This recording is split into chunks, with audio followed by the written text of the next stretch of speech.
on the line with Greg, inspector out of Colorado. He asked about pre-claims. What is your question with pre-claims, Greg? Well, what I'm trying to figure out or just understand with your new coverages, if a client, there's a potential for a claim on a inspection, and say a client says, well, you missed this. And then they say, I want to talk to your insurance carrier. And so I'm just wondering how you guys are going to handle that process, and kind of just toss it back to you. So pretty general in nature of what I'm looking for. You're going to have, what are you guys going to do? I don't want to try to answer it for you. I'm sure you have an answer. Well, let's think about the change in dynamics here. Okay. Errors and omissions insurance companies are built to be adversarial. They're built to tell people that they don't have a case. They're built to, have lawyers argue with lawyers for a fee.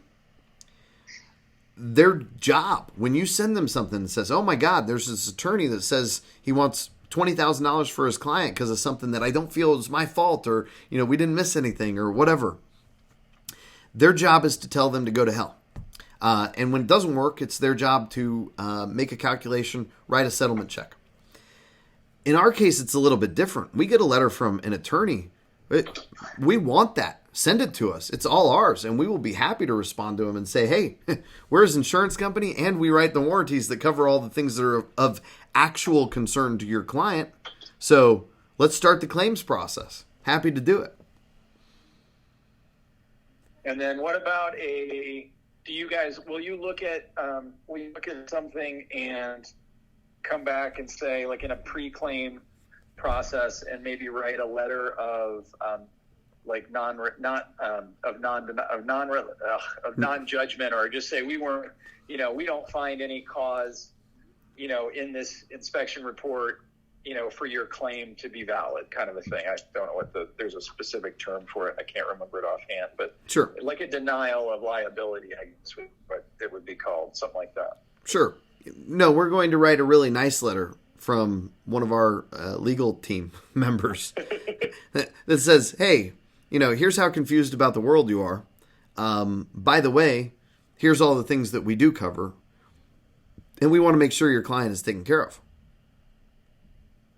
Here, I'll give you an example. Are you ready for one? Yeah, maybe I'm not being clear. I kind of find this whole pre-claims stuff to be a bad version of what we've done every day here for the last 20 years. Right. If every time somebody comes to us with a problem, it's an opportunity to cover a claim. That's wonderful. That's what we do. We wake up in the morning to cover claims. We love claims. E&O has no other option than to tell people all the reasons why they are shit out of luck. We'll find all the reasons why they were lucky to have met Greg Fowler. That's our first goal. And then if somebody's totally crazy, then we'll deal with them like the nutcase they are. But I'll give you an example out of Florida. Very recently, had a guy that got a WDO inspection as a part of his inspection process. There were 5 locations, count them 5, where there was massive evidence of wood-destroying organisms. And every single time, the inspector said, here's this evidence, here's this evidence, here's this evidence. And then there were also drill holes. There was evidence of treatment, and they said that.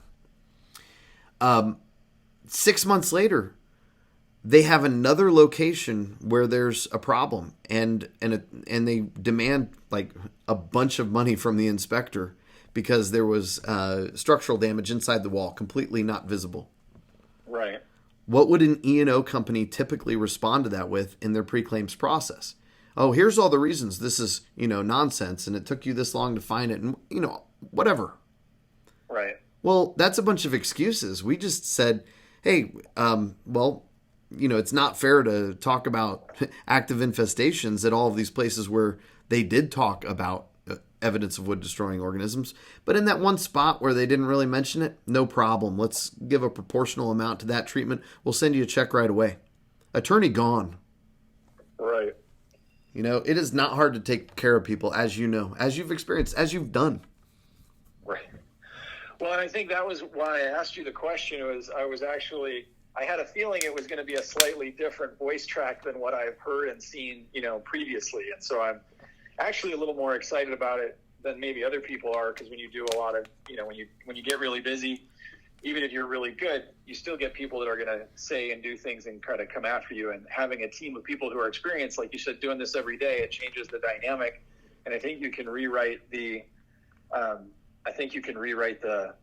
of the script a little bit on them and flip it. And I think it'll be a lot more empowering for us to have people that really understand, that, handling that, as opposed to, like you said, a one-trick pony.